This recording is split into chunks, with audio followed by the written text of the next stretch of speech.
Electricast. I was never really a runner. The way I see running is a gift, especially when you have stage 4 cancer. I'm Anne. I'm running the Boston Marathon, presented by Bank of America. I run for Dana-Farber Cancer Institute to give people like me a chance to thrive in life, even with cancer. Join Bank of America in helping Anne's cause. Give if you can at BofA.com/supportAnne. What would you like the power to do? References to charitable organizations is not an endorsement by Bank of America Corporation. Copyright 2025. The kids are still at practice, and I have no idea what's for dinner. You can get a rotisserie chicken and 2 sides for just $15 in as fast as an hour with Walmart Express Delivery. Who said that? Who's in my house? Don't play with me, because I'm not the one. It's just your friendly Walmart announcer. This is a commercial. Oh, okay. You were saying dinner for a family was just $15? Yep, it'll be at your door by the time you get the kids home from practice. Order now. Welcome to your Walmart. Subject to availability, restrictions and fees apply. Now that was a helpful commercial.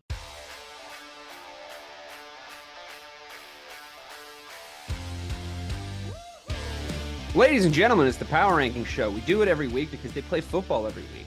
They do it every week, like clockwork. They never miss a game, except for during COVID, which I guess it still is during COVID, and it's just always going to be during COVID from here on out. On that note, Robert, it's me and me and the real BK Bob Kelly here, the usual twosome. A good COVID reference to start the show. Well, man, I wanted to bring something up that's been really annoying me over the course of the last... so this is a loaded intro. Yeah, it's about Aaron Rodgers, and I just have to say, like, I just want to put this out there, like, Aaron Rodgers obviously went on the Pat McAfee show.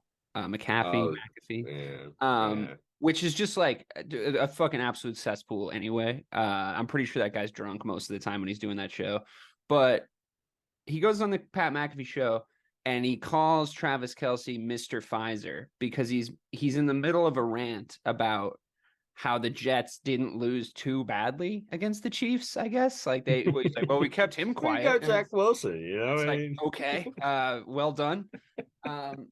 Listen, Aaron, it's nothing personal, and all politics aside, and I genuinely mean all politics aside, we're obviously on different ends of the spectrum of both intelligence and politics, me and Aaron Rodgers, but I have to say, like, the thing that really annoyed me about that was the fact that I was seeing him call, like, people were reposting the headline, like ESPN was like, Aaron Rodgers calls Travis Kelce Mr. Pfizer.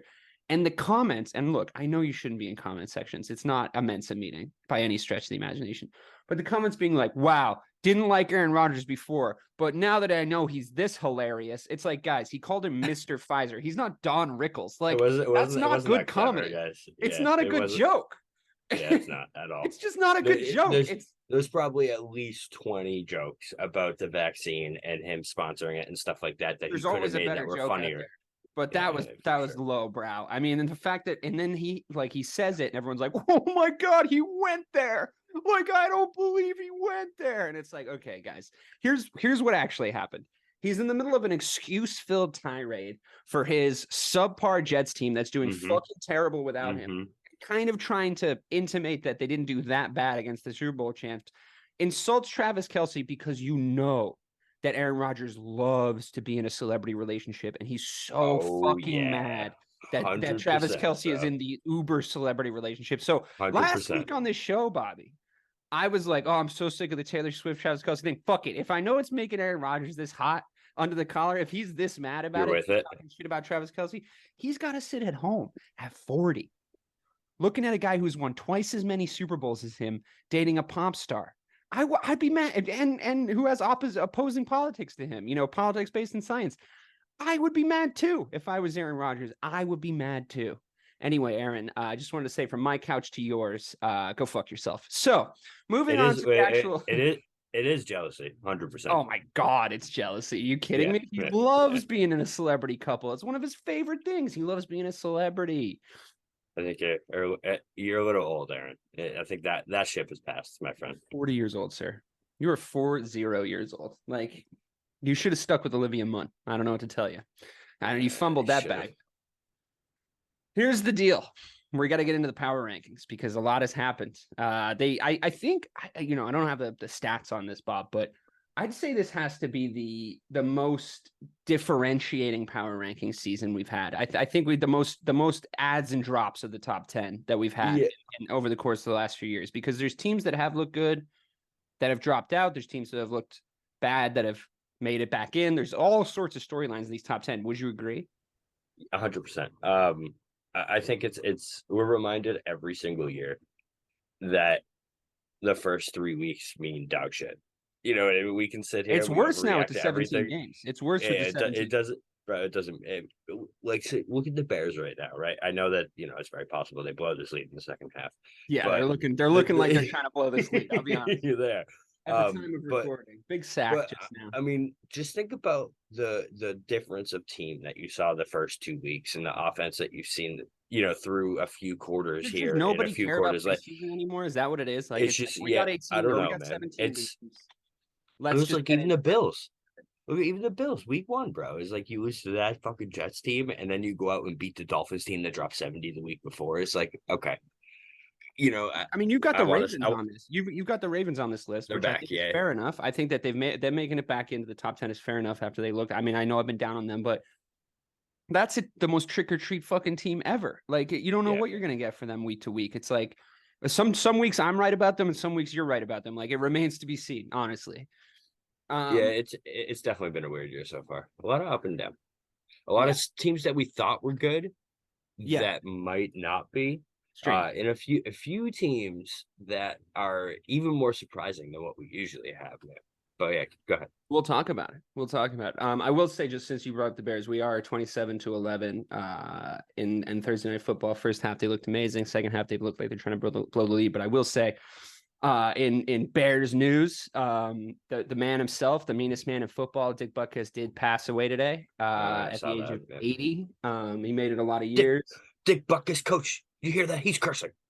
No. I mean, how high? I'm sorry, I'm just watching some. I'm watching Sam Howell run all over my defense right now. It's cool. We got him down.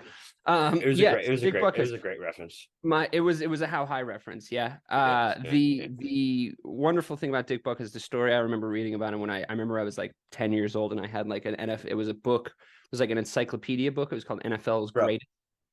And I had the same book. Did you? Yeah. And 100%. I actually used it to make like a Madden team with all the guys. Like, I made each one individually because like that's the kind of time I had in my hands at like 8 to 10 years old. I'm with you, bro. And there was this great Dick Butkus obviously had a page in it because I mean he still holds records. I mean, I know it's technically pre-Super Bowl era, but I mean he holds some great records, and he was by all accounts a wonderful football player. But the story they tell about him is the Detroit Lions going home on the bus after they played the Bears, and they got rear-ended, and about 5 or 6 players at the same time all went Butkus because they had just gotten absolutely fucking demolished by this guy. They think he was on the bus home. So rest in peace to a legend there. I hope the Bears don't blow this lead because I was saying they picked a good night to play well. But yeah, rest in peace to Dick Butkus. Condolences to the family. Obviously, we lost a great one there in the Chicagoland area, and he was a native son of Chicago as well. So you don't see that very often. A guy growing up in the area and playing for his hometown team. Went to Illinois. He's basically the Tommy Heinsohn of Chicago. He's just like he's just all the way up, all the way through. So we got to get into this power rankings, and I want to get right to number 10 because I'm super excited about the resurgence. Go. Before you get into number 10, can we talk about the Houston Texans real quick? Can we? Well, you didn't put him in the power rankings, Bobby. You didn't put him in. Okay, but this is the paradox we hit every season. I have to ask you the question. Just let me ask you this question. You think the Houston Texans are legitimately good, but you also think that the Pittsburgh Steelers are legitimately bad.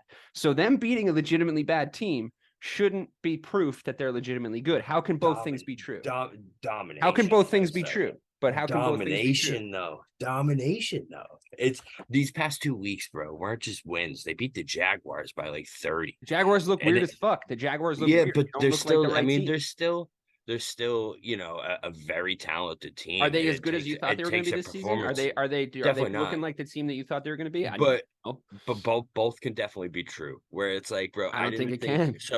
But it can, because if you think about what this team was last year, and they really didn't make that many improvements, you know what I mean? Like, it's pretty much the same. They made some improvements. Weapons, Tank Della's there. There's a few guys that are better, but for him to come in, CJ Stroud, and show the resilience and show the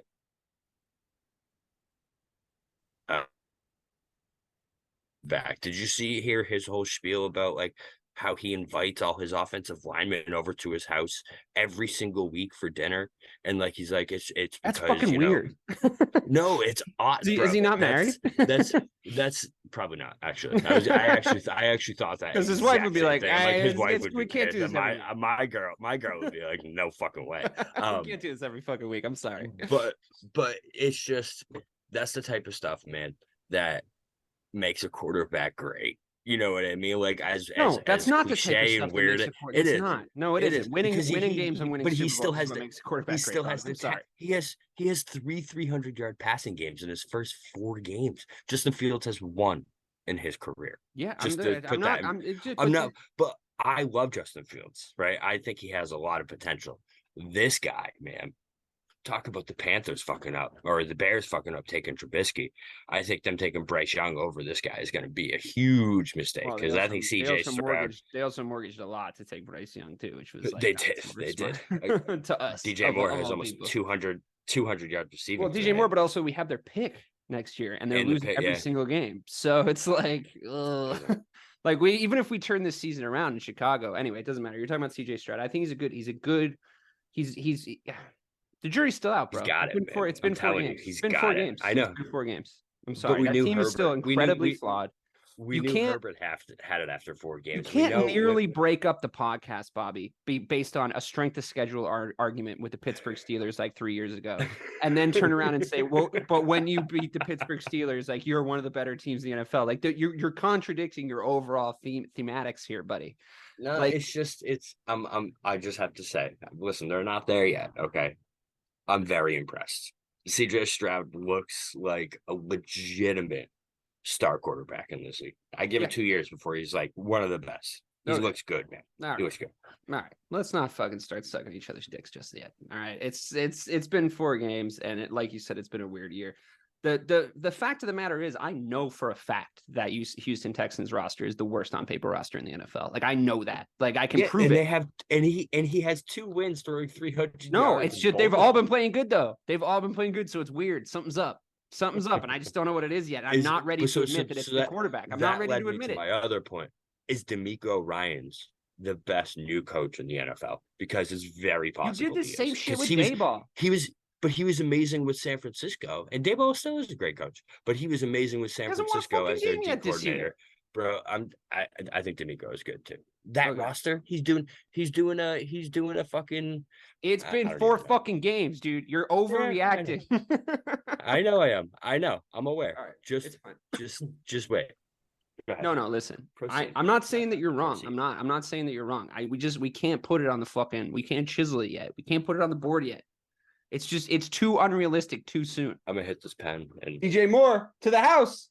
DJ Moore to the house. Another one? Oh, they said he stepped out. He didn't. Oh no. We can leave this in. Oh my God. They said they got to review that. Eberflus might not though. He might just. You got to challenge that. Well, it's not challengeable though, right? Because it's the stepping out. Yeah, no, he could. It's no, the one that's not challengeable is. He doesn't step out. Forward progress isn't challengeable. Oh, stepping that's out is fucking frustrating. That's but wait, you're right. They blew the whistle, so that's they blew the whistle. Ball. It's just like the. It's just was it the Browns? Was it the Browns like week 2 or week 1? The Amari Cooper one. Yeah. That was so whatever. brutal. Just run it. Just score the fucking TD, man. This is the difference right here. All right. Anyway, back to the fucking power rankings. That'll leave in. That was fun. Yeah, that was cool. Okay. I love that the Bucs are number 10. I love that Baker Mayfield is like telling motherfuckers what's up. I think he was hurt. I think he was playing a little hurt that whole time. I think they gave up on him too fucking quickly. And he might be legitimately good. Look, you want to talk about overreacting? We just had a whole segment on it. This dude's doing what Tom Brady couldn't do with the same roster. With the same roster. And I'm not saying that he's a better quarterback than Tom Brady. Okay. Like, let's obviously eliminate that hyperbole.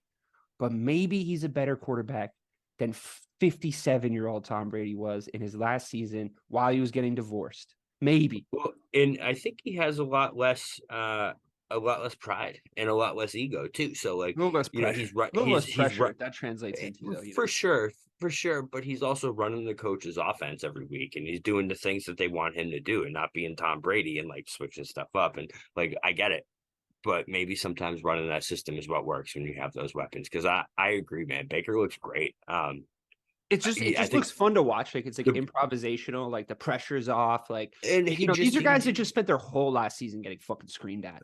Like they get by the best guy to ever play the game. So and I loved Baker in college too. Like when he planted that flag at midfield, like he's like Johnny Manziel, but without the drugs. That's what I always said is Johnny Manziel without the drugs. I feel like Johnny Manziel had I have this thing about Johnny football. I just feel like he had the most bottled talent, like the most on paper talent I've ever seen. Like if he just had a different brain, like I feel like he comes in and just dominates the league. Like has all the physical gifts. Like it's the same thing with Robert Griffin III. Like when you talk about guys that because I don't watch as much college football as you, and when I start paying attention to college football, it's because someone's awesome. It's because someone's really okay, I got to know about this guy because he's going to be in my league next year. He's going to be on my screen next year.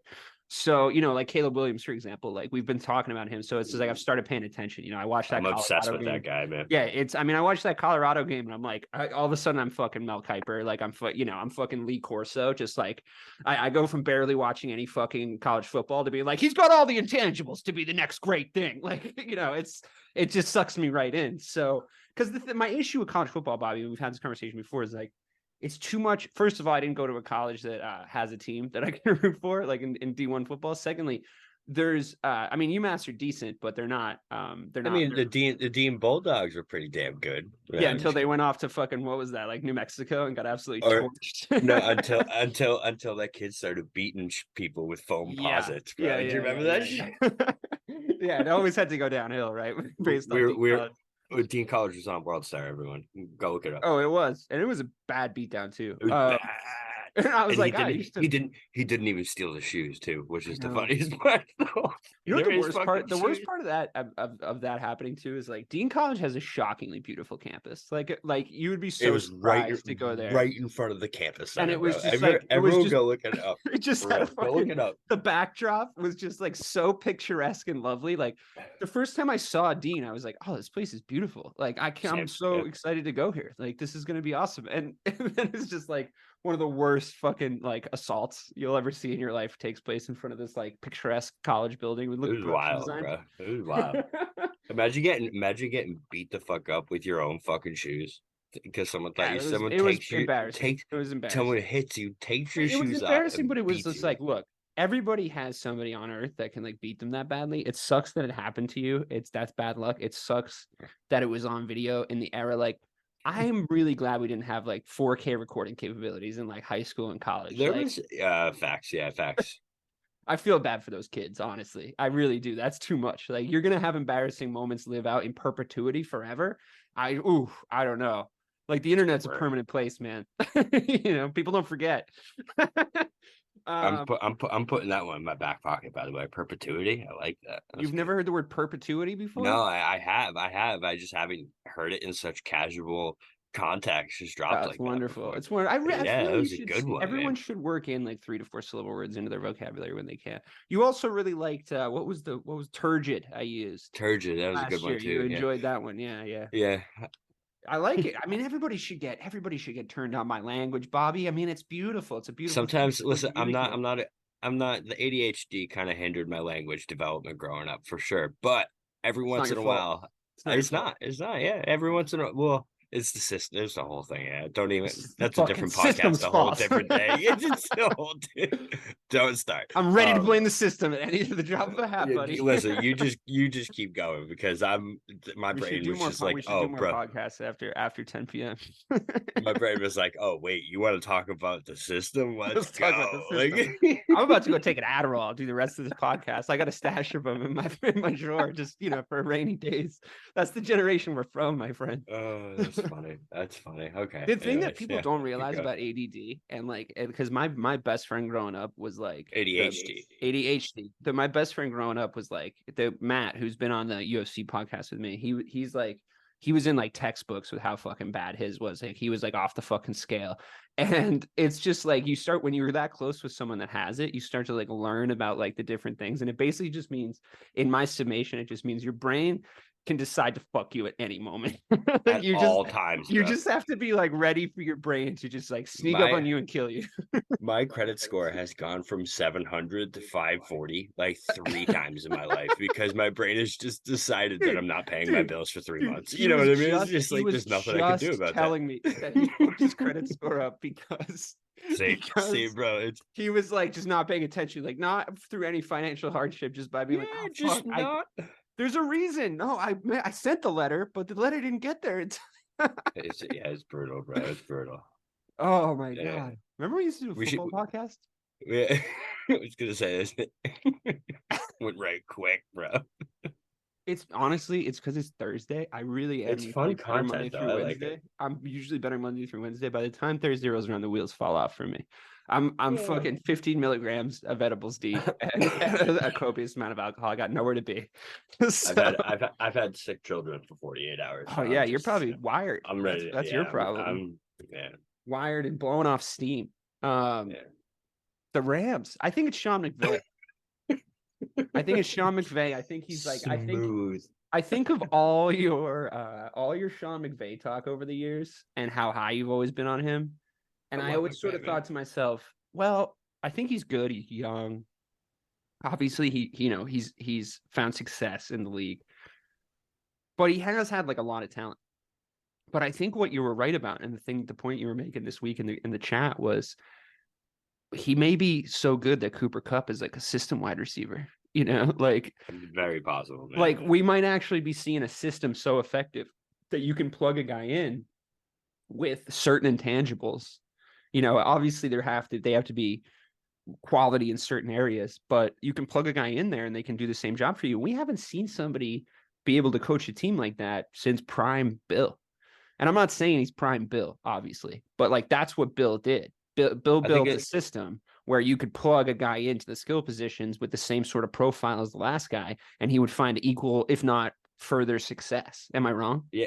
Yeah, no, that's 100% correct. I think the intelligence wise, I mean, obviously he doesn't have the legacy. He doesn't have, the accomplishments and everything. We're not saying that. That's not what we're saying.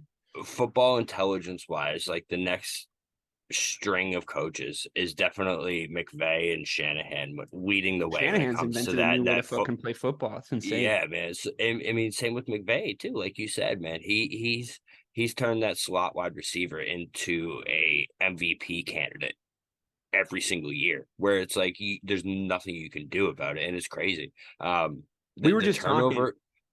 turnover on this roster is just wild from the past. But the fact that they're still legitimately good. It's crazy, man. I was very impressed by the Rams, the way they look, because like even against the Niners, I know they had that like weird thing at the end where McVay literally seems like he was sponsored by FanDuel by getting it covered by the Rams. But they hung with the Niners most of that game, and the Niners to me are the clear best team in football. Like we'll get there, but I agree. To hang on paper with them even a little bit is an accomplishment with that roster, in my opinion. I agree wholeheartedly. You know what I think it was for McVay for me? It's the fact that he picked a haircut in the 3rd grade in like 1998 and just stuck with it. Like I had that haircut, but that was the era. Do you think he still uses LA Looks hair gel? I was gonna say it's like he's using clear hair gel with like bubbles inside it. With the little bubbles, like we all use the hair is crusty kids, as fuck. Some shit. That's still the case for sure.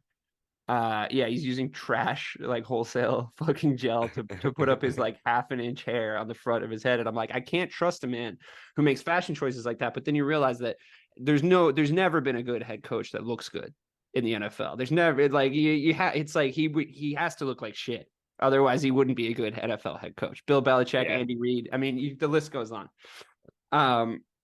That might be why you guys were pumped when you got McCarthy. It's just like catching strays for no reason. Yeah, it's funny. It's funny you bring that up.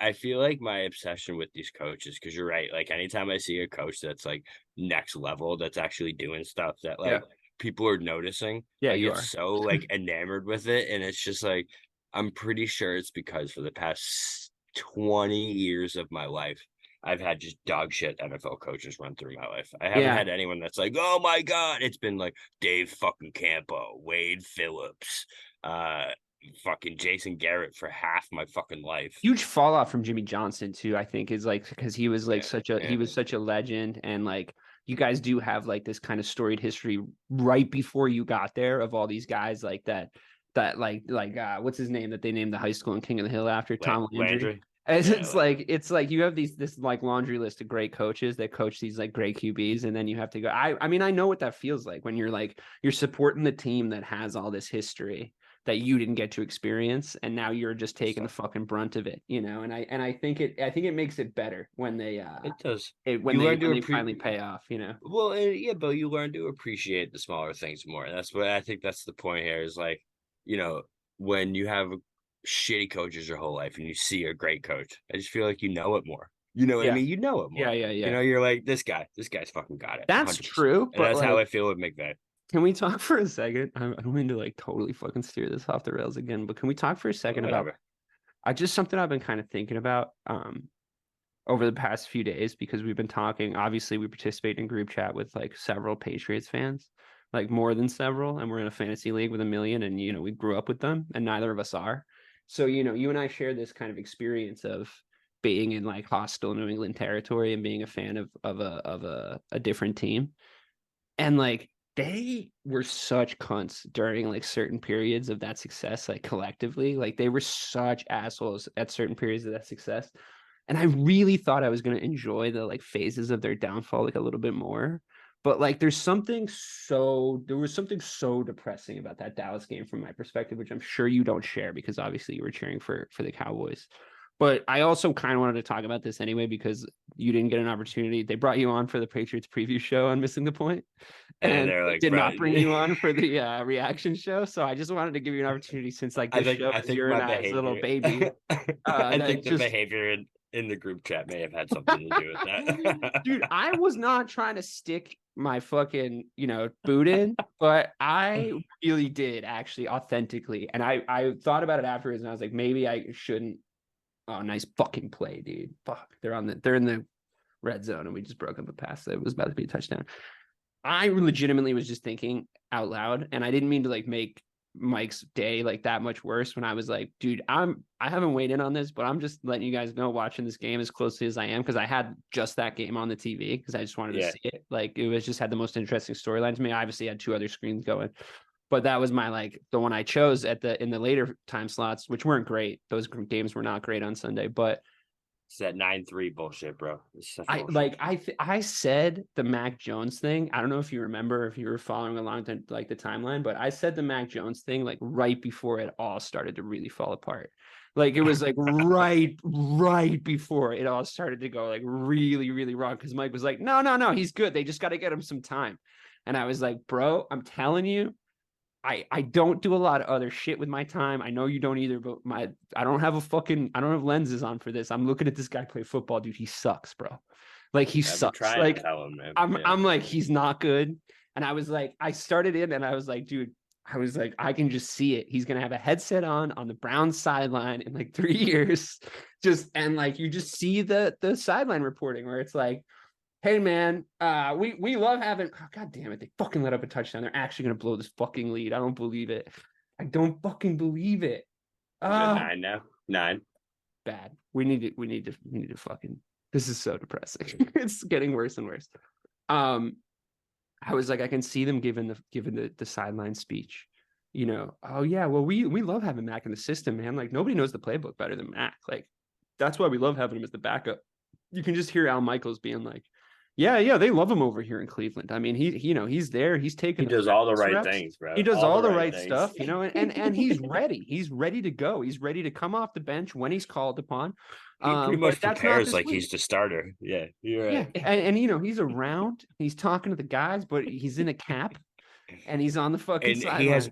He has a great relationship with the starters. They're best friends. Great relationship. There's no animosity between the two of them. I agree. Oh, it's perfect. Yeah, he's not good, man. He's just not. Like I said it last week. You see more unbelievably terrible plays. Not even more.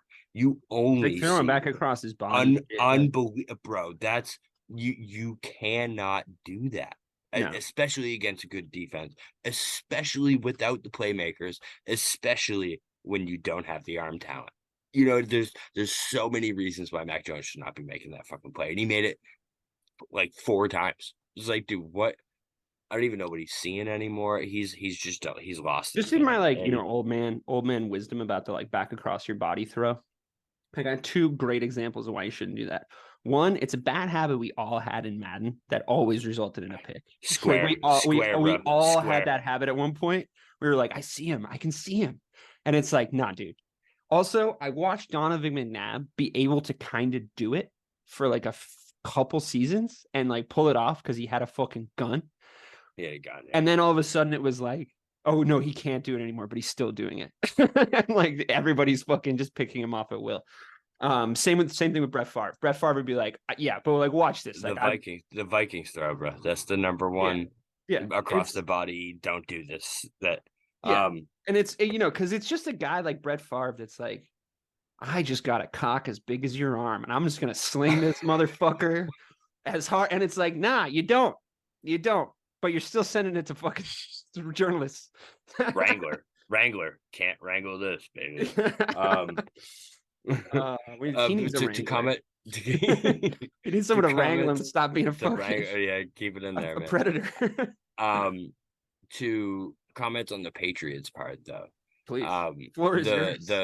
The reason why it's not as fun is because it seems like it's a whole different fan base now where everyone before it was all day, every day, every Sunday. You went on Facebook, it was Patriots. Everybody. There wasn't one person from Massachusetts who wasn't like, Patriots girl, I'm the Patriots fan. Like, bro, they're all gone. Facebook was. I put up 2 status. So I used to put up, I post just as a tiny aside, like most people have left Facebook, Bobby. I am just putting that out there too. There's like Facebook, Twitter, in the data. Well, whatever Facebook is, all of them, right? I put up a few statuses. I used to get like, rants, people getting pissed at me because I'd be shitting on the Patriots. Nothing. Not one fucking impression, not one thing. And it's just like, it's so sad. And it's almost like, it's like, God damn you guys, where you let us go through all this shit all these years and gave us so much shit for it. And we just waited. And now it's here and there's no one to give shit to because they all fucking abandoned ship, bro. Like, that's how bad it is. They all abandoned ship. There's no Patriot pride anymore. Can I just tell you something? Can I tell you something? That's totally off topic, but they just cut to Everflus on the Thursday night feed, and he looks like, what people look like when they're like losing money and they're about to lose more. Big eyeballs. Eyeballs. He's like pasty. He's like sweating. He's pushing his hair out of his face, and he's just like, it's cool because the Bulls are going to cover. So once the Bulls cover, I'll be fine. Like that's the energy he's putting. Then I can pay off the other debt with this money, and then we'll be good. And then I'll have like 400 extra on top of it. So he's got the energy of somebody who might have his legs broken later. It's a little scary. Anyway, I even went as far as the Patriots discussion goes. I even went as far as to say sorry to Mike, because I must have really felt like a real boot to the teeth after already watching like the defining game of Mac Jones's career, probably. And also the game where everybody, and I thought, I think it was probably Craig or maybe Ray. Those are our 2 most active tweeters. I think we were one of the first people to ask the question on Sunday. Okay, it's time to talk about Bill Belichick. And then that became the narrative. We've been saying it for a few days, man. For a few weeks. And I think I think it might be one of 2 things. I think it might be true, or it might be the kind of toxicity that you can expect from this kind of losing streak and level of performance. And I think it's like, it's hard for me to, I'm not just going to accept that Bill Belichick like isn't a good head coach of a football team, but people were making the point that the offense just looks like prehistoric. Like it just looks like old, like it just doesn't fit like the modern NFL. And it's like, can Bill Belichick check his ego enough to bring in an innovative offensive coordinator that has new, fresh ideas? Or does he really just think still that he can do everything himself? Well, I just feel like, not to turn this into a Pats podcast, but like I feel like it's an interesting thing to think about. This is a dynasty that's existed across our entire lives. And we basically just watched that game that told us that they were done. And we've been waiting for that game for a long time. And I guess I just didn't get the same kind of like high off it because I thought I had seen it 6 times already and I was wrong every other time. I was definitely very high off this game, just like big. No, for just sure like, you were. You were, but it was against the Cowboys. No, but so I feel like it's the talent kind of got away from Bill, if I'm being perfectly honest. That's where I would take it, where it's like he thought he could still be Bill and not pay attention to how athletic the game is getting and how the freaks are running the game. And that's just period. When you have a freak athlete who is a great football player, he dominates the game and he wins you football games. And Bill hasn't had one of those since fucking Randy Moss. And it's just like, I feel like he thinks his system is good enough that he doesn't need the freak athletes. But guess what? This is a different breed of football, bro. You need the guys. Even the McVay thing we were talking about. It's like McVay he still puts these like, premier athletes in key positions. Like that's what the game is now. It's like it's premier athletes in key positions, and the key positions are different now than they were 10 years ago. Because the linebacker position is now completely about how much, like if, for me at least, or what I would be trying to build is about how good you are at filling holes to stop the run early, and then also being able to backpedal for coverage, which is like mostly what I want from my linebackers now, which used to not be the case because those guys that are built like the linebackers from when we were kids are DNs now and like edge rushers now. And or even like I would go so far as to say like athletic like defensive tackles, where it's all about like we've been talking about for the last fucking 3 years since we started this thing. It's all about being able to pressure with the front four and being able to cover with your backfield, with your defensive backs. And it's like those linebackers, like, the Ray Lewis's, the Brian Urlachers, the Lawrence Taylors of the world, like those guys are prototype. Like they're now the Myles Garretts of the world, like they're there to like fully bring 4-man pressure on the quarterback, the JJ Watts. Like they might even get a touchdown if they like pop up athletically for a screen, and like you can, or an interception at least. But realistically, what their job is to read and then pressure the QB. And the Patriots just don't look like they've kept up with that ideology, and offensively, they're not preparing. Like the poor guys on our group chat talk about how bad their offensive line is, but it's like they're systemically bad though. Like they're not blocking the right way, like it's they're not set up for success. Like I don't even know what their talent would really be, but they like create a weird pocket for Mac Jones almost every time, and then Mac starts to panic like immediately, which we saw. And then it's like, okay, let's roll him out. Let's roll him out a little bit. It's like, well, he can't do that. Like he's not that dude. So what else you got? Be like, what other ideas do you have? Like that's the problem. And that's why I think that game specifically, everyone started sort of turning on Bill because it looked fucking ancient. It just looked like all of a sudden we had taken a leap and just left him behind, which I know is extreme and harsh, but the guy, and I still think the guy is one of the best football minds we've ever had, if not the best football mind we've ever had. I think he's the best for sure. But I just think like something kind of switched, and I'm just worried about him. I don't want him to go out. It's better to burn out than to fade away. You know what I mean? Like I'd rather see him just bow out. Yeah, I agree because everyone gets old, man. It's a fact of life where it's like, even if you're not playing, sometimes you can age out of this stuff, Yeah, I just feel like when you watch that team, man, it looks like an old fucking man is coaching it. Like, period. Like they're not. It's like they elected Joe Biden. It's I think that the bet nice. That dude is old as fuck. I liked it. Never mind. We're not. That was hilarious.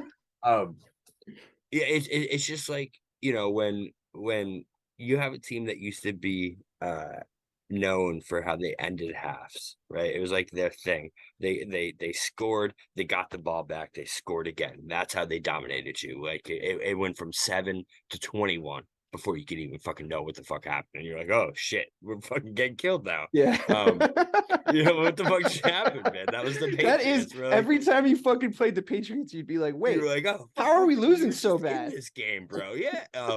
But that's just not the case anymore. And it's like the past 2 weeks are the perfect representation of that, where it's like both weeks they had a chance to drive down at the end of the half and score and get the ball back and be back in the game. And you just know, But like, there was a period where, like, Brady and a lot of this was, I don't want to have the conversation of, like, turns out it was Tom the whole time, because that's just so unnuanced and stupid. Like, it just wasn't. It was the whole thing. But, like, the fact is, there was a time where you would be watching a game and there was no surer thing than, like, oh, you gave Brady the ball back with too much time on the clock. You fucked up. It's done. Like, it's gonna be death by 1,000 cuts. Like, they're 2-minute drill. Right, whether it was halftime or the end of the game, but like more aggressively the end of the game, it was death by 1,000 cuts every time. It was like they're gonna kill you by 5 to 7 yard increments, and not 3 to 5 yard increments, like 5 to 7, where it was like they get every check down on you.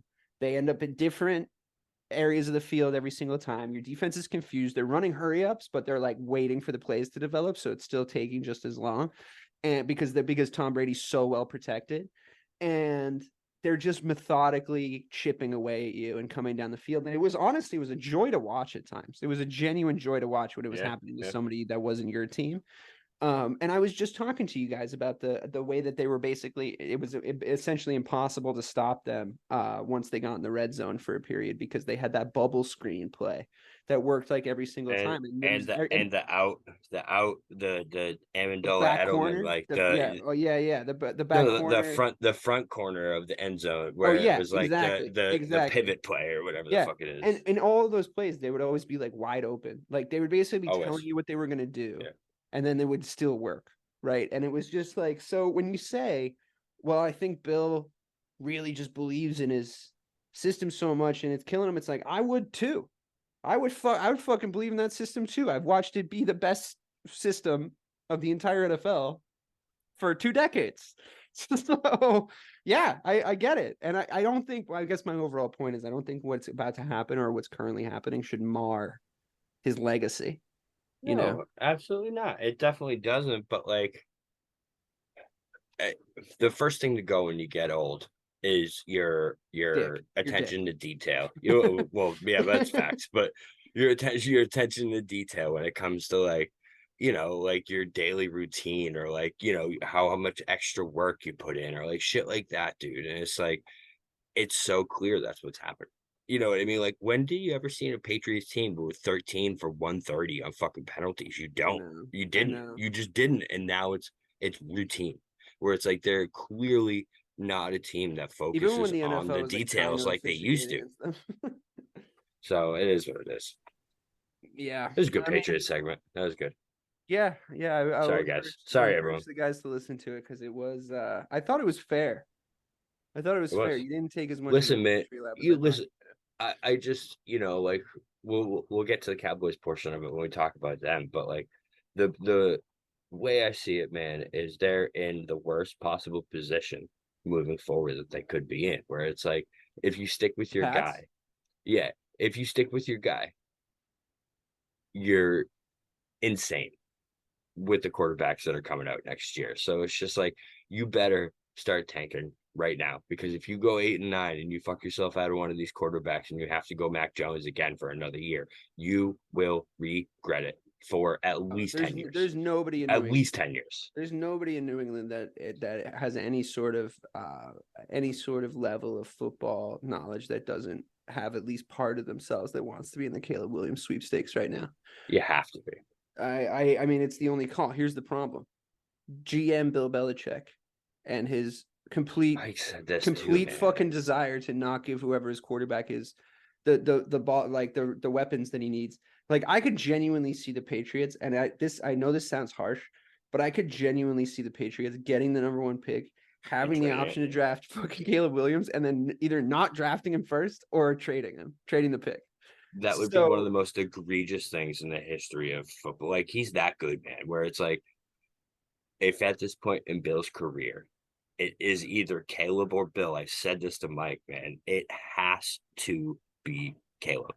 If not, it is now a badly run organization, because it's like you cannot make that decision for the future of your franchise. Right. You just can't. You No, can't. you can't. And it's also like, please don't put me in this position to have to make this choice, because I'm gonna have to Just pick the new guy. Like, let's not do this. Let's not. Yeah. I don't think Kraft likes to lose either. Like, he's probably not used to it. So I'm sure there's something fucking turning in his brain at this point. Somewhere above that white collar and blue shirt. All right. What are we at 7? We're at 7. We're only at fucking 7 right now. It's gonna take a second.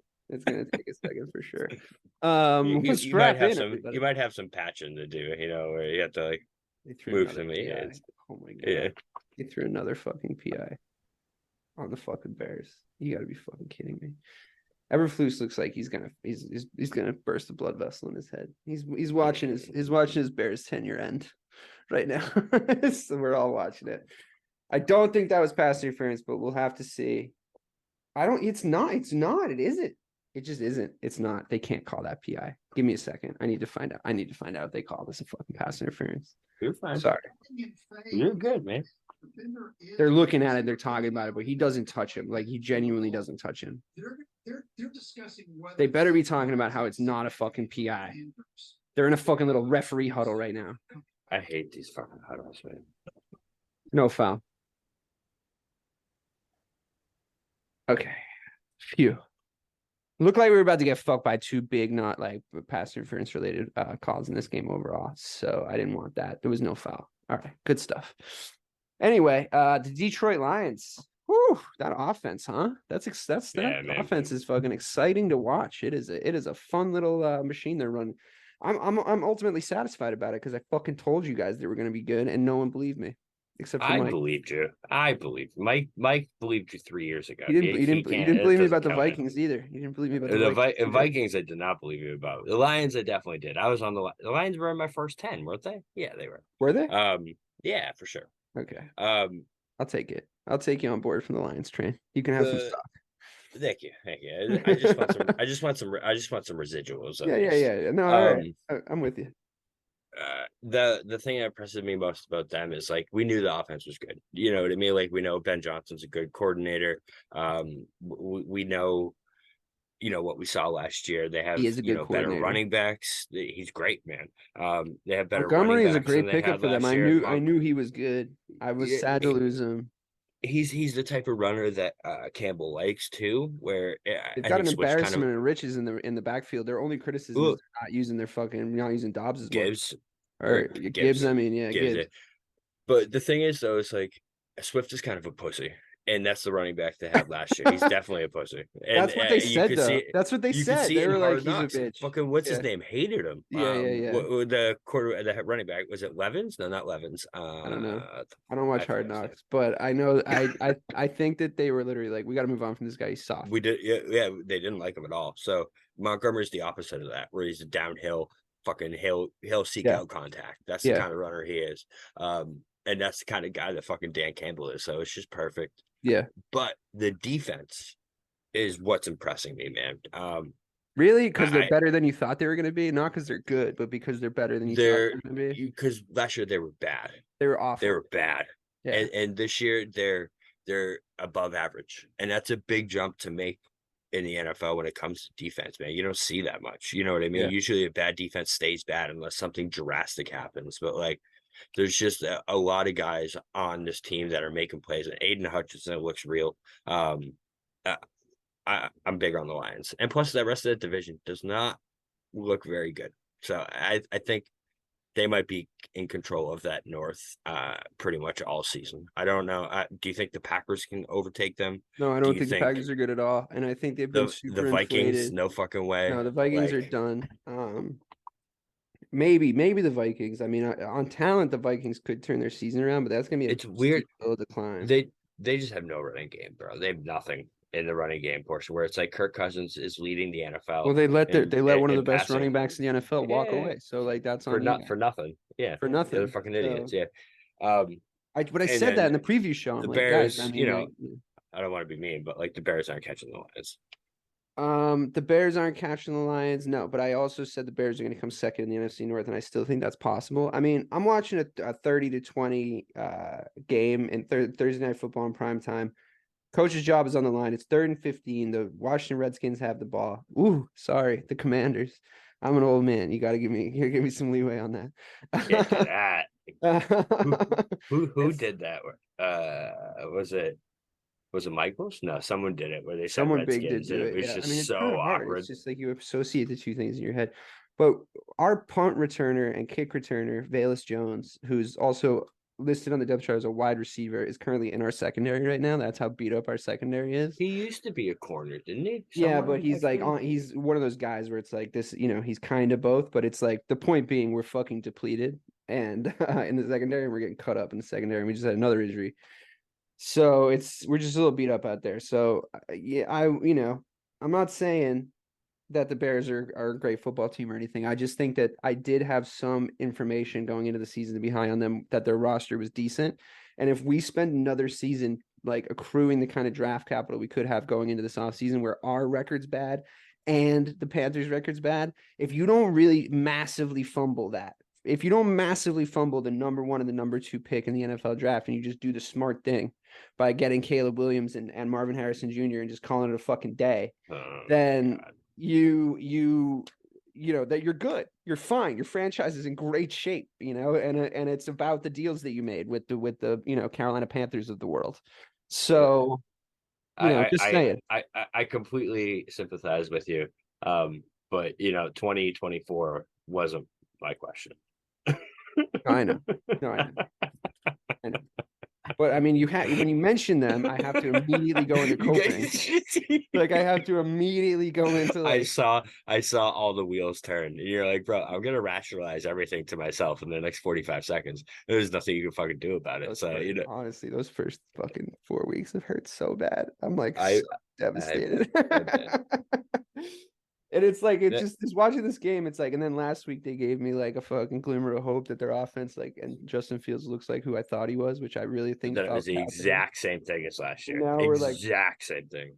It's so upsetting. I got it. So I want to, this was the point I was making earlier. It was like the 4-week thing, I think is so big. I think the Bears could have a chance to not be, one of the worst teams. I think they could have some upside by the end of the season again. By the way that they're looking right now. You know what I mean? Two straight games, 30 points. So yeah, like they're not like devoid of people that I think could have good seasons. Like I've gone through offensive seasons with the Bears where I'm like, I have no idea who on this roster is going to be at all good. Like who on this roster is going to like the last like 2 Jay Cutler years up until we drafted Fields. It was like, oh, it like Trubisky, that's who I'm cheering for. Like at least it's Justin Fields. Like at least there's this like Justin Fields factor, like where it's like he's got that thing. So maybe he turns the season around. That's basically the only thing I'm hanging on to. So that was a good Detroit Lions conversation we just had. I know, that was good. Moving on, it's your turn. I asked you one question, and you're like, I'm gonna defend the Bears I'm sorry. until the fucking death. They're like, I'm half in the bag, and they're on their football right now. Like I don't know what else. I know. This is one of my favorite episodes ever. Good thing our downloads are down. You know what I mean? Fuck it, right? Let's just. Maybe this would be the one that takes off because people are like, these guys are fucking crazy. The fuck is wrong with them? Yeah, my boys. Yeah, my boys. Cowboys well, I mean, who are they?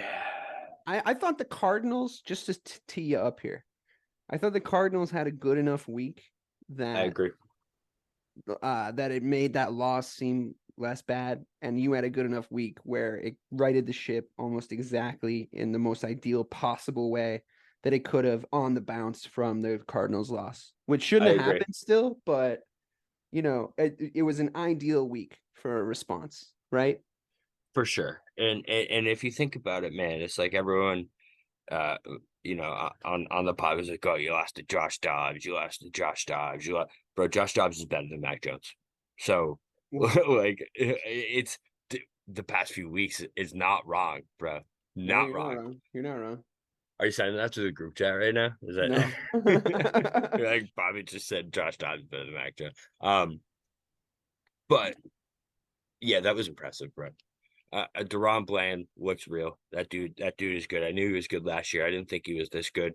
Obviously, I think the Diggs injury had a lot to do with what we saw against that Cardinals team. And I know it sounds like an excuse or whatever, but like you said, you saw what happened to the Pats as soon as Christian Gonzalez went out. Their CB1. It's like you lose your CB1 midweek when you're prepping, man. That's a big deal.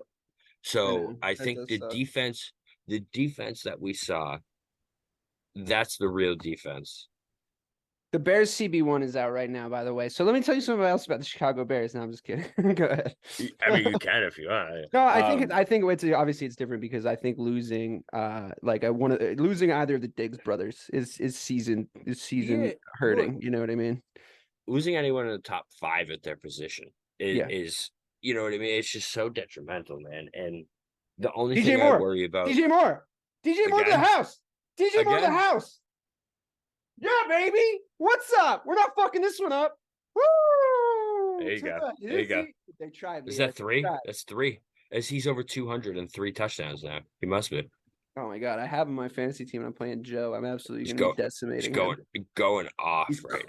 He's cooking. So is Fields. Let him cook. Fields is going the fuck off. Their offense has looked good. Honestly, this team took the fucking Eagles to overtime last week. I don't give a shit. I'm fucking taking this dub. I'm taking it. Yeah, take it and run with it, man. Just like fucking DJ Moore. Sorry, it's still the Cowboys moment. I didn't mean to interrupt your Cowboys. It's okay. Listen, I'm just fair. I'm happy for you. I really am. I was going to tell you that I'm happy. The past, I know what it feels like. We became brothers in pain during this run of this podcast. And brothers in apathy. Where we're just like, well, we might as well pay attention to the rest of the league because fuck my life. Let's do a podcast. These teams get good. It's going to be the Cowboys and Bears out with David Bob. So to rationalize why I didn't move them up at all, even though they absolutely stomped the Patriots. Well, honestly, I think it's because it didn't do much for me. Yeah, it didn't do much for me. I could have agreed with the idea that they could pit the Dolphins because I thought the Dolphins looked real stinky, that they actually deserved to fall even more against the Bills. And I thought the Bills maybe deserved to take a jump because I thought the Eagles win was far less convincing than the Bills win. I thought the Bills win was incredibly convincing because I didn't want to take away the feeling that everybody had about the fucking Dolphins defense. Like they were like, yo, this is the greatest, or the Dolphins offense. I mean, this is the greatest fucking offense that's ever taken the field. But then it turns out maybe the Denver has a legendarily bad defense possibly. It is really bad. Actually what the problem is. Yeah, but I also think that the Dolphins are soft and the Bills are tough as fuck. And that's going to be the trend every time they play. They're much more smash mouth than the fucking Dolphins. And they whoop their ass. They did make them. They whooped their ass. 4 quarters, bro. Yeah, and it's like the Dolphins still did their shit, and they still had offensive numbers. It's just that the. Yo, let me tell you real quick. Let me tell you Fields' stat line while it's on the screen. 27 for 34, 531 yards, 5 TDs, 158. 531. 531. Holy shit. Oh wait, sorry. I actually just read you. I'm sorry. I just read. Is that their total offense? It was their total to DJ Moore, but that's still pretty good. For the season, but that's still pretty good. Oh, that's still pretty good. I thought you meant tonight. I was like, what? No, I know. I was like, wow, he's actually having a better night than I thought. I was like, I don't even remember all 5 TDs. Yeah, I'm not ready to put him up yet. Obviously, the game of the year so far is this week. I think this passes that Bills Dolphins game, Cowboys 49ers upcoming. Sure. Sure, but we're not at the 49ers yet. So I think we should do that. I know. So I feel like, the 6 could become 1 as soon as next week if the Cowboys do something that I'm not expecting. To elaborate more on the Cowboys portion of it. We'll get to the Niners. Yeah. Is I just see a lot of check marks. It's gonna be I see a lot of even check marks down the board, right? running backs, wide receivers. There's so many different things that are even, and against the quarterback. And I have 5% faith that Dak Prescott isn't going to make that drastic fuck up against this defense to lose that game. And I have way more faith in Purdy not making that mistake than I do in Dak. Purdy's the guy, and he's playing the kind of game that I've been telling you that Dak Prescott needs to learn how to fucking. That's what I mean, man. And I think we're going to see it this week. And I think we're going to have a lot of trouble. Unfortunately, I can't argue. Yeah, I think we're gonna have. It's gonna be a great game, but I think it's gonna come down to, can Dak Prescott win us the football game? If he can, awesome. Yeah, because you guys are so matched up head to head on so many different. Anyway, correct. You're skipping over fucking everybody. We have to. No, I'm talking about the Cowboys portion of it. You know, yeah. I do want to save some stuff for the 49ers though, because I was about to start 49ers points, and I was like, I just want to say restraint. Look at us. I know. Look at us. Who would have thought, huh? We're like that Paul Rudd meme. Look at us, huh? Who would have thought? Not me.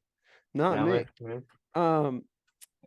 I do still want to talk about that. I want to know what we learned. What did we actually learn? Because we said last week, we're going to learn so much in this Bills Dolphins game. Did we learn that the Dolphins aren't as good as we thought? Is it that extreme? Or do we have to sort of wait and see on that?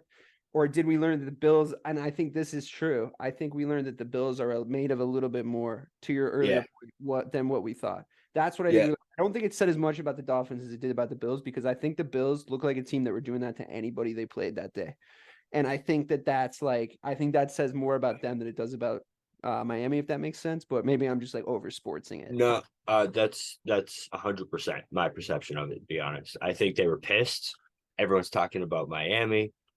Everyone's forgetting about us. Who the fuck do they think this division runs through? This is our fucking division. This is we're the favorites. We're the team. We're this. We're gonna go out there and show them that, you know, the new kids on the block aren't taking over this division. You know, and that's very motivating. You know what I mean? You've seen that before, where it's like this team that has this chip on their shoulder that is a great team, and everyone's disrespecting them. They come out and they're like, okay, let's see what happens now. And I think that's what happened. I really do think it was the kind of game that it was really about whose like souls soared higher out of the blocks that morning. You know, it was like who's really about it right now.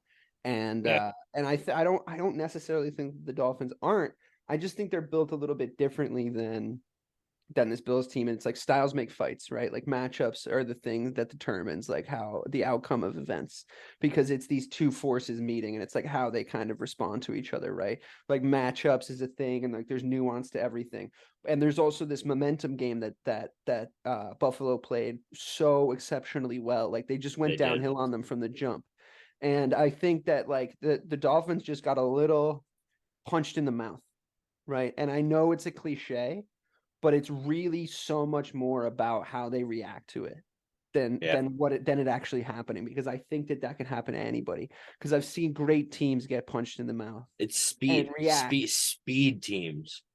They can get out tough. They can get out tough, like a rock paper scissors game. They can sort of get like, because what the Bills did was they dragged them into a Buffalo Bills football game. Like kicking and screaming into a Buffalo Bills football game. And then they just like, Josh Allen is like 900 pounds. He's like a fucking freight train. Like, we're down on his decision making. The stocks. It's not just us. Like it's the stocks, the Josh Allen stocks. Like, his decision making's down a little bit. You know, like his backfield backing him up is down a little bit. Like there's definitely has been some question marks about the Buffalo Bills coming into this week. And like, I agree with you that that's what they were reacting to. They were reacting to like people saying that shit and knowing how big of a win it would be over a Miami team that just rolled over fucking Denver last week, right?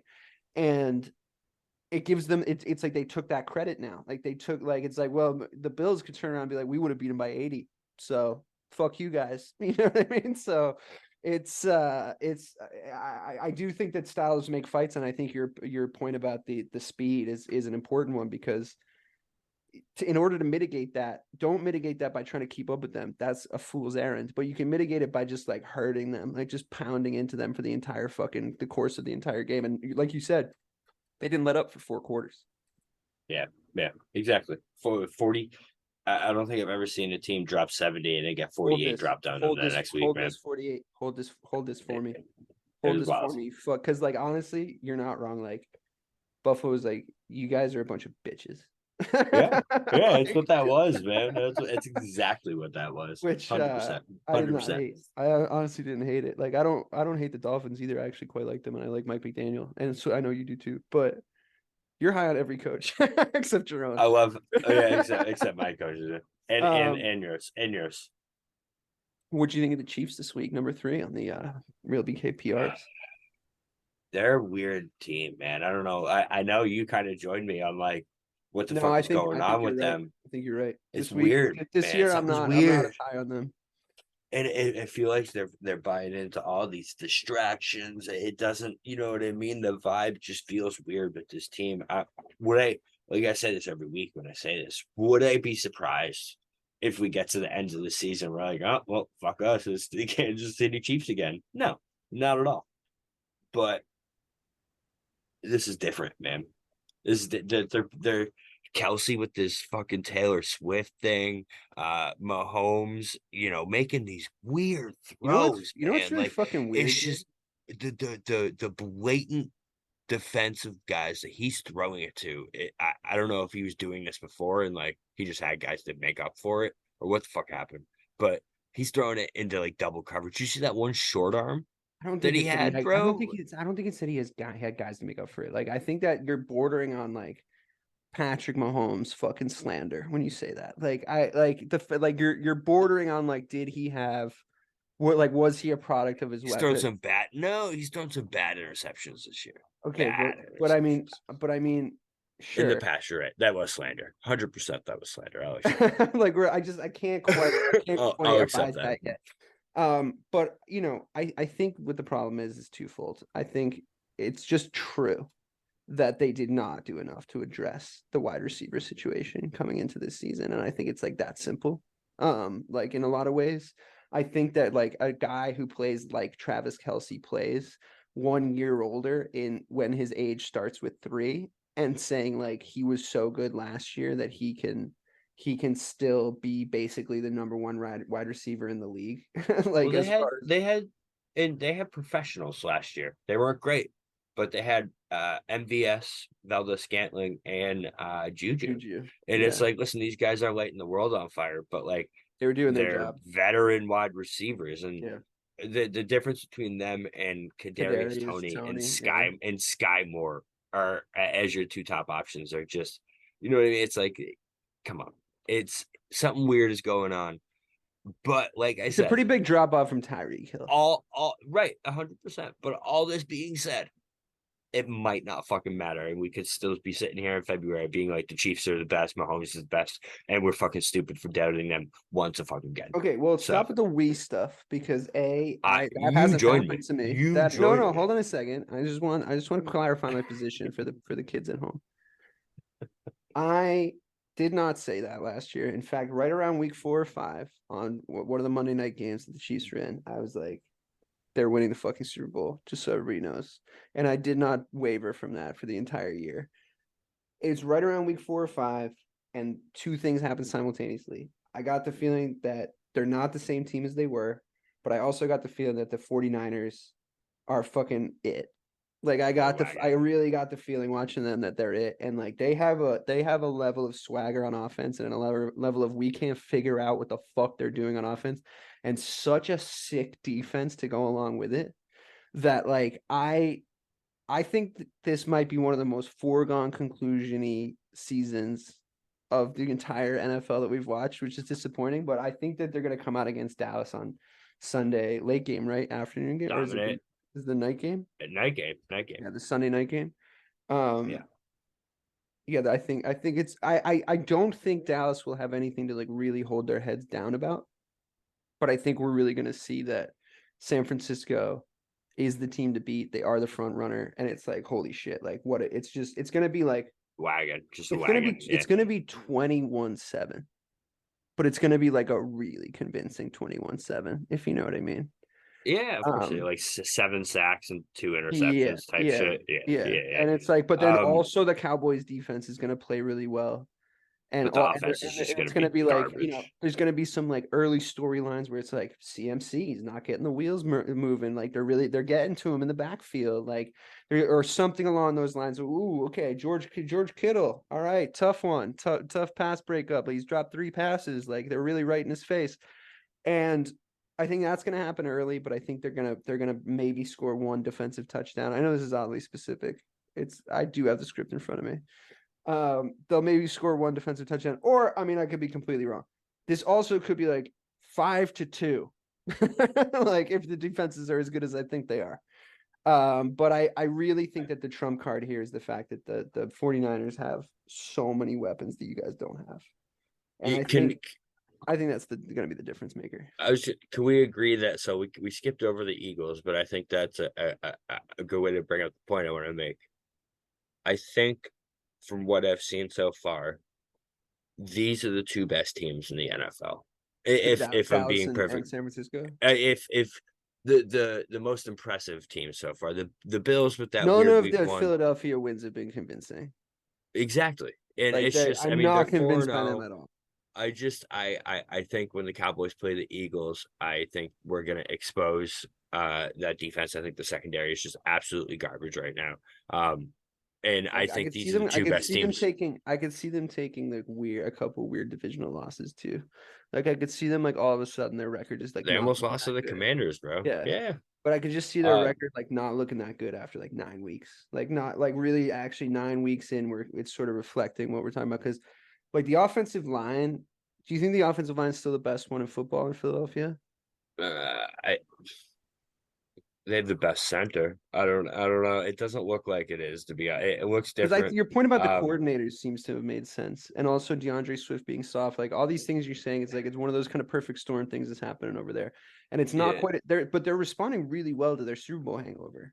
I was gonna say Swift. So Swift is a soft running back, but he fits this system really well. Which is like when they're clicking with Swift in there, when they click, they look great. But it's a little weirder where it's like last year's Eagles team definitely doesn't give up that drive to Sam Howell at the end of that game. That just doesn't happen. You know what I mean? Right. And if Ron Rivera isn't all of a sudden a pussy and goes for 2 on that last play, they might lose that game. You know, I don't know why he decided he was going to overtime with the Eagles. That seems, like, come on.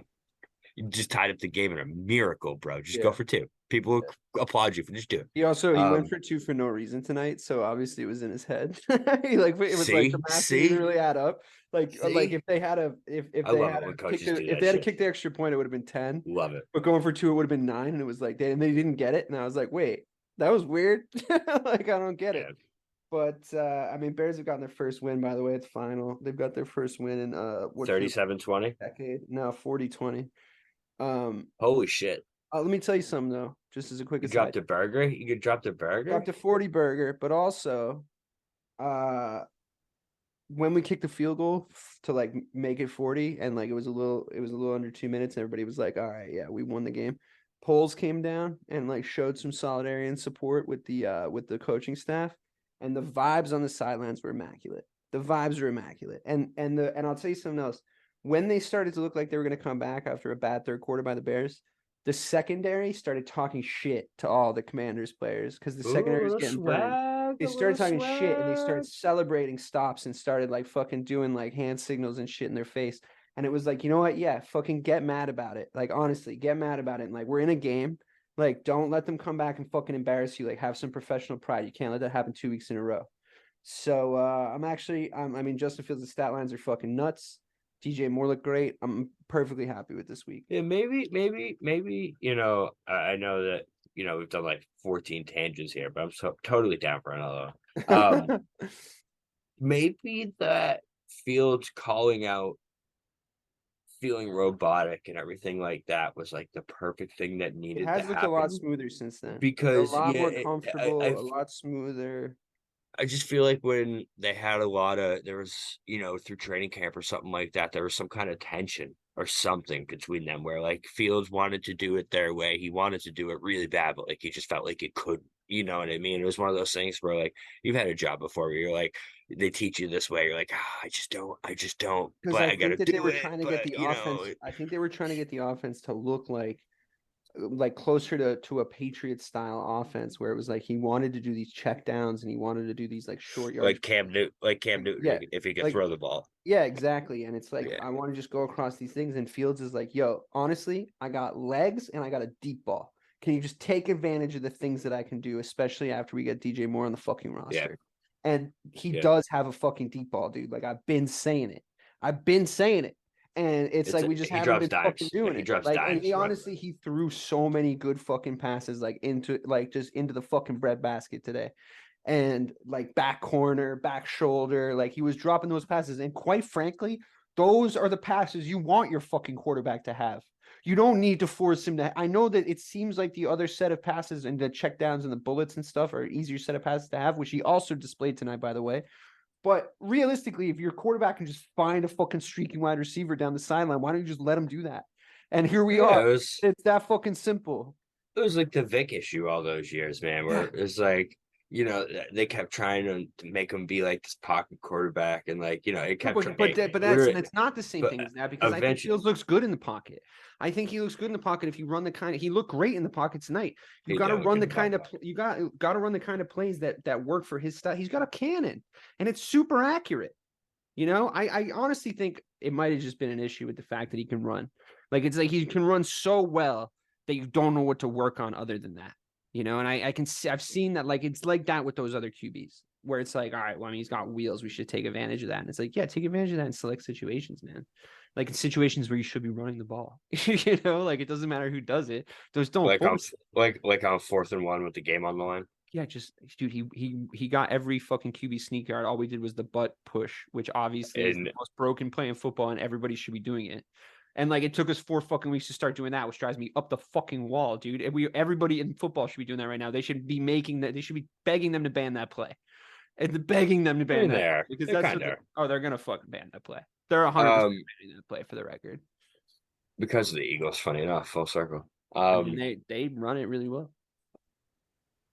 It's Kelsey, bro. He's so good. He's so good. Jason Kelsey is just as good at center as Travis Kelsey is at tight end. Center's not as important of a position. No, I mean definitely not. But yeah, I like Jason Kelsey's like personality. Like that, their podcast is really good. It's so good. Just the Edelman episodes are just perfect, bro. That's a great fucking episode. No, that's cool. You should have invited him on. You know, he'd have fun with us. People were taking pictures with him, and I was just like, you don't want to be that guy. I fist bumped him on the way by because I had to walk past him for his class. Perfect interaction. And I was just that's perfect. I was like, "What's up, dude?" And I like fucking just did that, and he was like, "Hey, man," and like fist bumped me back, and I was like, "That's it, we're good." It's perfect. That's like I usually go with that too. I'm not a picture guy. It's just it takes too long, and I get really awkward. Yeah. And but I do have a picture of Kurt Warner and one with Marshall Faulk because I really thought getting the greatest show on turf was like. That's important. That's important. I was because those guys. I was like 11. You know, that's a different story. You know, like when those guys were playing football, like everything was magic to me. They look like titans, like on Mount Olympus. Those guys. Yeah, so fun. They relate to the Dolphins. That's the Dolphins of this year, where it's like if you punch them in the mouth, like the Patriots did, you could slow them down. You just had to punch them in the mouth. If you didn't, they were gonna whoop your ass. You know what I mean? I feel like that's the same thing with them. Yeah. But all that being said, like we're saying all this, we did the same thing last year, where it's like, oh, is this team good? Is this team good? Is this team good? But we always knew there was a few absolutes, man. And it was like the Chiefs, 49ers, and the Eagles. And you already said the script thing. We're just running it back this year. It's the same. We're literally going through, like, I remember this exact podcast last year. Less, you know, train rides to the side, but like this exact podcast where we sat here and we were like, is this team good? Are they good enough? And the Chiefs might not be that great, this and that. It's like, dude, we know who's good. I think that's what we know who's good already. There's a couple bubble teams. Bubble teams. You're right. And there's a couple 2-3 teams that aren't as bad as we think or thought, but we know who's definitely good, and it is the 49ers. I think the Cowboys are definitely good. I think the Bills are definitely good. I think the Chiefs are definitely good. I think the Eagles are definitely good. And I think the Dolphins are definitely good, to be honest with you. Like, I don't think there's going to be much that could happen to any of those 6 teams that could make me think that they're like definitively worse than I think they are right now. Barring injury, obviously. Barring injury, and also like I'd say the team of those 6 I actually have the least confidence in is the Eagles because of what their wins look like. But that could also change pretty drastically, and they're coming off a Super Bowl loss. So like they've battled against that adversity, and they look like a team who hasn't lost a game yet because they haven't. So it's hard to talk shit about. Well, they were saying Bill and Cousin Sal were saying there's 2 undefeated teams and 2 winless teams. And they were saying, who would you put money on to be the first one to like break the goose, like break the duck, like get first loss on the winning side or first win on the losing side? And it was the Bears. And Simmons was like, the Bears can get a win. So I appreciated that from Bill. He was like, because he made that call. He was like, the Bears can get a win. They can get a win. So that felt good. It's true, man. I mean, and also if the fucking Panthers keep losing, like we're in the money, man. We're in the money. What we're being set up for right now is a season. If we could really get good, is a season where we had a decent season. So our pick is like whatever, but we have this like Caleb Williams question then like hanging over the franchise because Justin Fields has like he needs to either have like a season this good every fucking single week, like where he's throwing like 4 or 5 touchdowns, like, or, like 3 TDs, like plus some yards on the ground, plus like, 300 plus yards like passing every week. Then it's like, doesn't matter. No one's going to blame you for passing on Caleb Williams. Look at the season Fields just had. But then if it's like on the border and it's like, he was all right, but I don't know, this other dude's like a lock, and you don't want to do that thing where you bring him in and it's like, well, who's the starter? It's like, I don't know. We'll decide after training camp. It's like, oh no, like it can just get like a little messy in the fan base and in the news media when that happens, If Fields doesn't prove he's a top 10 quarterback, I don't think you have a choice. I don't think you do, man, because if he's not an elite guy by the end of the season, man, it's like Caleb Williams is going to step in day one with the tape he has, with what's going on. Like you remember how good of a prospect Andrew Luck was. That's what I said. I said that to my friend tonight. I was like, he's the best prospect since Luck. He's whatever, and he's better. He's better. And it's like he's Luck with Fields speed. Do you see the moves this guy can drop on the sideline, man? It's and he can drop 70. I literally saw a tape from high school. He doesn't have the same kind of running. He can drop. He does not the same, but it's it's more. It's like, not as good. It's not as good. Josh, maybe not even Josh Allen. It's more like Joe Burrow, I guess. Now Donovan McNabb. Yeah. Okay, I'll take McNabb. Where it's like Aaron 40 Rodgers, yards, 50 yards. Aaron Rodgers, Russell Wilson. Early Russ, really early. Yeah, it's more early Russ, I think. I'll take early Russ for 500 please, Alex. Bro. So he's got a great arm, and he seems like he's NFL ready, brain wise. So I think it's not the truth. Yeah, it would be surprising, but what you can say is you can all like if we're haunted by this Panthers pick, if they just continue to lose games and you just know it's going to be the number 1 overall pick, and we're just haunted by it, and it's like pressuring Fields, but Fields has this great season, you can say like, okay, great, we got the number 1 overall pick. Like, let's turn that into like 3 dominant defensive players, which you can 100% do. Like you might get more than that for that pick, man. But like you could potentially, if you make the right deal. And that deal still could be good for the team that you're trading it to if Caleb Williams is as good as you say he is, right? Like if that team that's trading for him goes, fuck yeah, we're giving you our whole defense, and we're giving you and they're all on great contracts, and we're saying fuck it, like we're gonna rebuild with this guy because this guy is like a franchise QB, and he's gonna win a Super Bowl in like 3 to 5 years, like Patrick Mahomes level. Then I mean, the Bears get turned into a fucking really good team right away if Fields is at that level. So that's just a great piece of capital that we have. That is the only thing keeping me from killing myself. It's a dark way to end our podcast. And on that note, see you later, guys. It's been a really fun ride. For the real BK, Bob Kelly, myself, DJ Sizzle, Dave Clarke. This has been Missing the Point. Peace.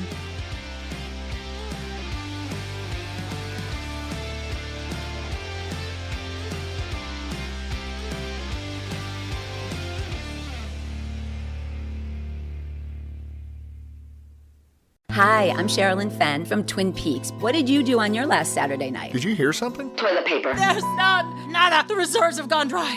People are hoarding it. I should have done that. They're all out of hand sanitizer at my Target. Mark, when did you last watch the news? We are getting reports of forced quarantines in China, Japan, and now Italy. You're cutting onions in half and putting them around your apartment. Yes, exactly. It kills the COVID. Excuse me? Let's go, get in. Vamos, rápido. Have you ever driven one of these? Never. I'll drive, ladies. I've got the keys. Excuse me, I'm lost. I'm looking for my wife. I got turned around. Join me, Eric Roberts, Jennifer Elise Cox, and Ed Asner for The Last Saturday Night, an Electrocast podcast. You'll love it. Electrocast. Electrocast.